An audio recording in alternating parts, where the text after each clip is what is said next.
Turning your manuscript into a professional looking ebook is easy. And today I'm going to show you how to do that in a step-by-step tutorial in the software itself. And we're starting right now.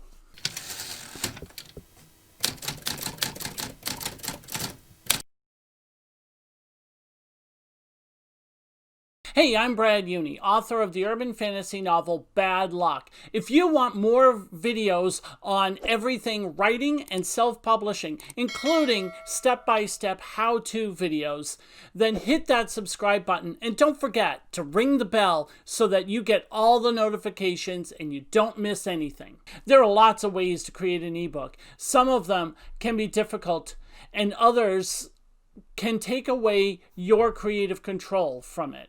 Today, I'm going to show you how to create an ebook using free software that gives you complete control, and it's real easy.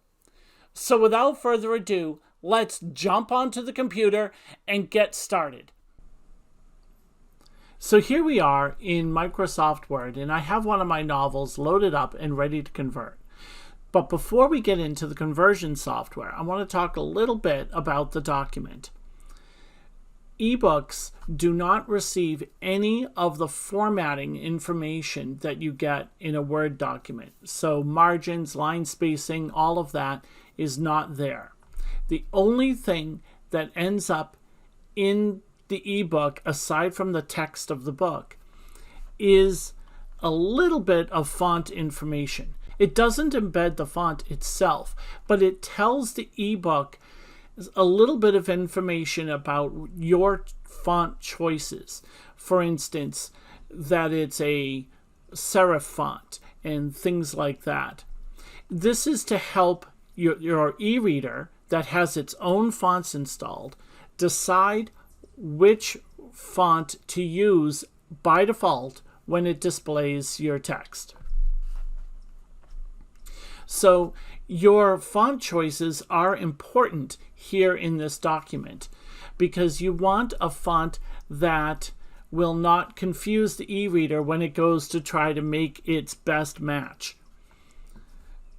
So having as few fonts as possible is important, and having simple common fonts that would be easy for the e-reader to interpret is best. For this document, I chose to use Times New Roman. Now, the only other thing I want to mention about the document before we get into the software is I set the chapter heading, but not the title, to have the heading 1 style. And I did this to help the conversion software figure out the table of contents. So it's going to generate a table of contents based on the heading 1 styles in my text. Okay, so that's it for this. Now let's get into the software. I'm going to start it up. The software that we're going to use today is called Calibre. It's a free application that is available on Windows, Mac, and I believe even Linux. It is a software designed for managing documents or books, as they call it.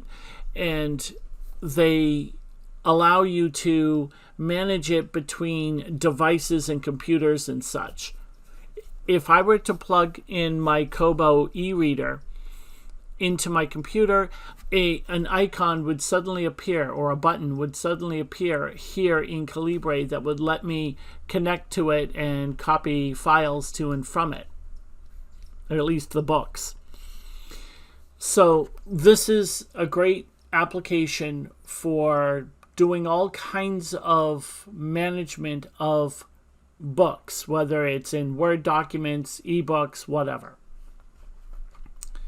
And it's totally free. You can go to their website, which I've linked in the description down below, and download the software, install it, and have fun with it. This little heart button will take you to their website where you can leave a donation if you enjoy using the software and if you got a lot of use out of it. Today, we're going to use this software to convert our Word document into a couple different formats of ebook.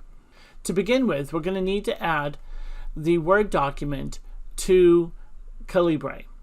We do that by clicking on the Add Books tool right here in the upper left corner.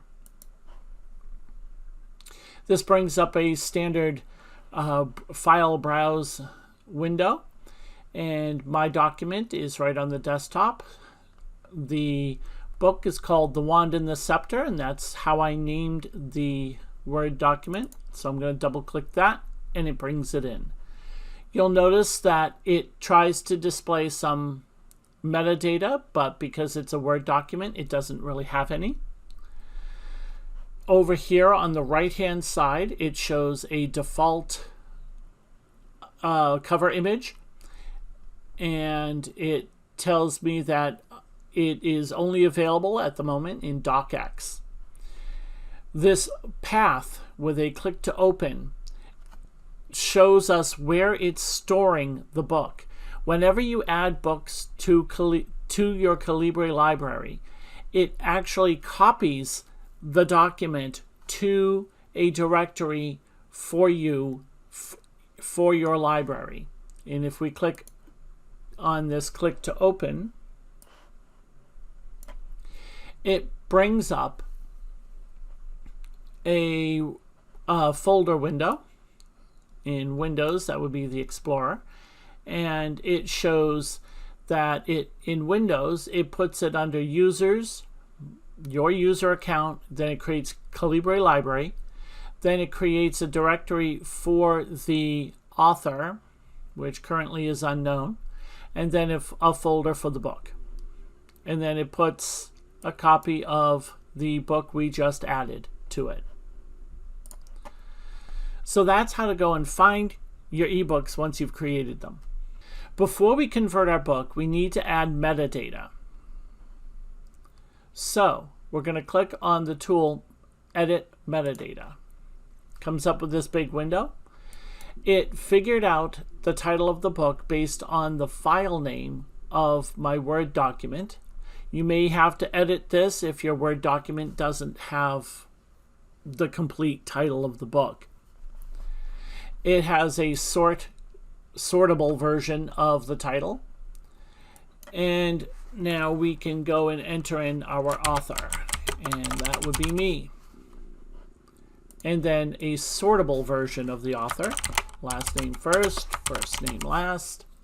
If you have a series for this book, if this book is part of a series, then you would put the series name here, and as soon as you start typing in here, the number field will become available, and you can specify which number in the series this book is for.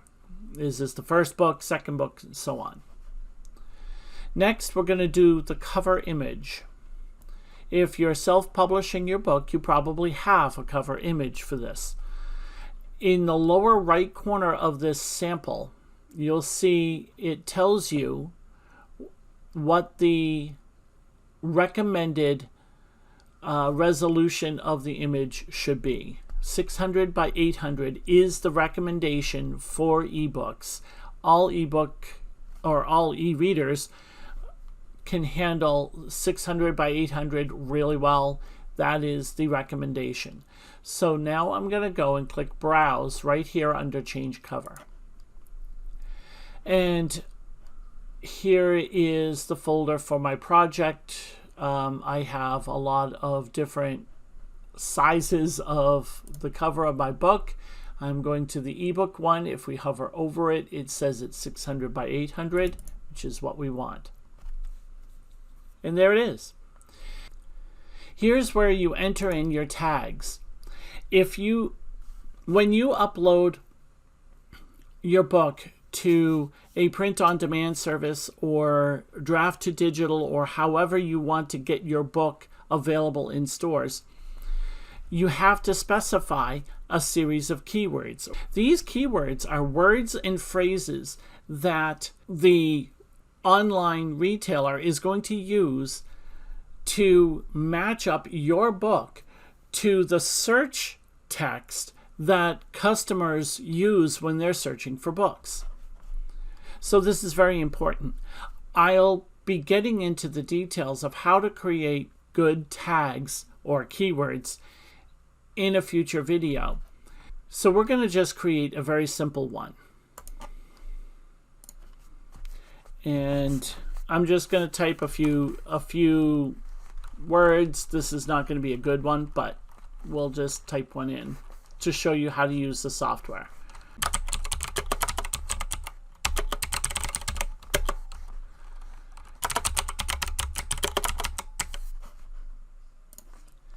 And there it is. And so you click that little plus to add it, and you can add as many as you need, and then you click OK. For IDs, what they want under IDs is your ISBN. If you have an ISBN for your ebook, and currently that's optional, you don't really need one, but you can have one if you want, and there are some sites that make use of your ISBN. It could also be your an Amazon number or whatever IDs you want to add, and it can be a comma delimited list. Or you could click up here and enter in your ISBN. The date is the current date. It's the date of when you generated the file that you're about to convert to. For the published, you enter in the published date of your book, of your ebook. If you don't know the date that you are planning on releasing or launching this ebook, then you can leave it blank for now. You can always come back into Calibre and edit this metadata, and it will save it into your already generated ebook. So you don't have to worry about that. You can come back and add that later. The publisher is the name of the publisher. If you're self-publishing, that would be yourself. Or it could be your imprint name. If you have an imprint, you have to create an imprint name when you get ISBNs. If you created an LLC for yourself, you could have come up with a company name for that. Whatever the case, whatever name you're using as a publisher, that's what you would put in here. And then you'd specify the language. Over here, you could add comments. I don't know why you would, but for self-publishing, but you have that option. And then you click OK. So now we have metadata, and it fills it in here, and it fills it in over to the right. So it gives you some of that information. And now we are ready to convert the book. So we're going to click up here on Convert Books. Now we have a very similar window. It's got all our metadata here because we've got the metadata tab clicked on. Up in the upper left corner, it says the input format, which is docx. Currently for this book, that's all that's available. In the output format on the far right, it's listing epub. If we pull this down, we will see that there's a lot of different formats you can convert to. The two that we're concerned with today is epub and mobi, because mobi is what you would use to upload your book to Amazon KDP to have it become a Kindle book. epub is the industry standard for ebooks and is supported by every e-reader on the market except for the Amazon Kindle. So Kindle and epub are the two ebooks you should have and support. So that's what we're going to do today. I'm going to go with epub first. Now, you can do as much tweaking as you want of the various conversion settings here, but I want this to be nice and simple, and to be honest, all of the defaults are generally what you want. So you can go and play around with some of these advanced features as you choose. But we're going to skip right down to table of contents. If you put a table of contents in your Word document, Calibre would just use that. And you wouldn't need to do anything here. However, I didn't do that in mine, so I'm going to update this and set some things here. Now, I probably don't need to set anything up here, but I'm going to anyway. I'm going to set forced use of auto-generated table of contents because I just want to make sure that Calibre does generate a table of contents. This forced use of auto-generated table of contents would override any table of contents that you put in your document. Now down here it says manually fine-tune the TOC after conversion is completed, and I want to do that because I want to have full control over my table of contents, and I want to be able to make sure that it is the way I want it to be. Okay, so that's really all we need to set here. There's a lot of things you can do to fine-tune and tweak. They're all advanced features, so I recommend just going with these. And this is only if you want Calibre to generate its own. Even if you don't want it to generate its own table of contents and you have one in your Word document, then I would just uncheck this forced use field, but I would still check manually fine-tune because it doesn't hurt to make sure that your table of contents is the way you want it to be. Okay? And up here in the output, we're still going for epub, so we are ready to go. When we click the OK button, this window will disappear and we'll go back to our main window. And if you'll notice in the lower right corner, it says jobs, and it says there are 0 jobs running, and there's a swirly beside it. As soon as we click OK, it'll say there is 1 job running and the swirly will be moving. So we're going to click OK, and it even puts a little arrow to point you to the fact that it's got a job running. So we're going to wait for it to finish, and it finished. It doesn't take long. So here is this fine-tune of the table of contents that we asked for. And the one thing that you'll notice is that it doesn't have the chapter titles. That's because the only part of my Word document that I set using the heading 1 style was just the chapter heading that says chapter 1, chapter 2, and so on. I did not do that for the chapter titles because otherwise I'd have chapter 1 and then I'd have the title as a separate table of contents item, which I didn't want. And to fix that, I would have had to put the chapter title on the same line as the chapter heading, which I also didn't want because that wouldn't look good in the ebook itself when you're on the page that says the chapter. So that means that I'm going to have to just modify this. You double click on the chapter heading and go to the end and do space dash space and type it in. Another day at the ministry. And I could go through, and there it is. And I can go through the entire book doing that. And it's the only tedious part of the job, and it's really not that bad because, it's how many chapters do you have in your book, right? Also, a lot of books don't have chapter titles, and if that's the case, there's nothing you need to do here. It all looks good, and you can just click OK. Now, it has already generated the ebook, so any changes, any tweaks that we do here will get automatically saved to that ebook once we click OK. So I'm going to just modify the one just to show you how it can be done. But I would theoretically go through and update each of these 24 chapters. Now I'm going to click OK, and you can see that it quickly saved and updated the EPUB. Now, we can either click on View Books,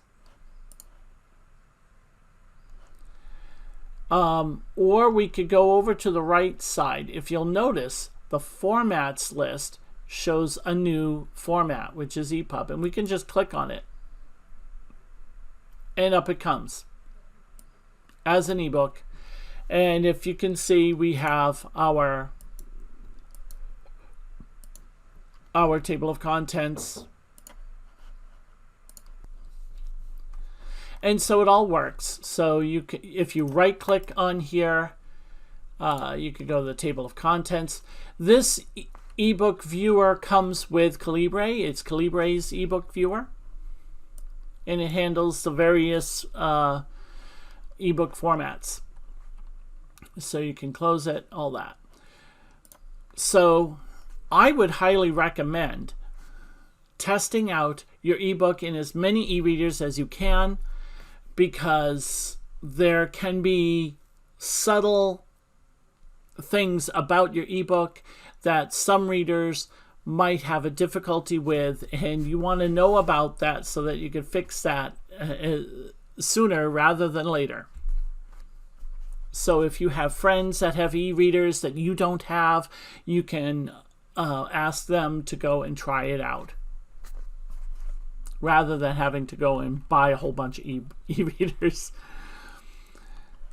Okay, so that gives us our EPUB. Now we want to generate a mobi file that we can upload to Amazon. We click on Convert Books, and we're going to pick EPUB, and we're going to go to our table of contents. We're going to uncheck Force Use of Auto-Generated Table of Contents.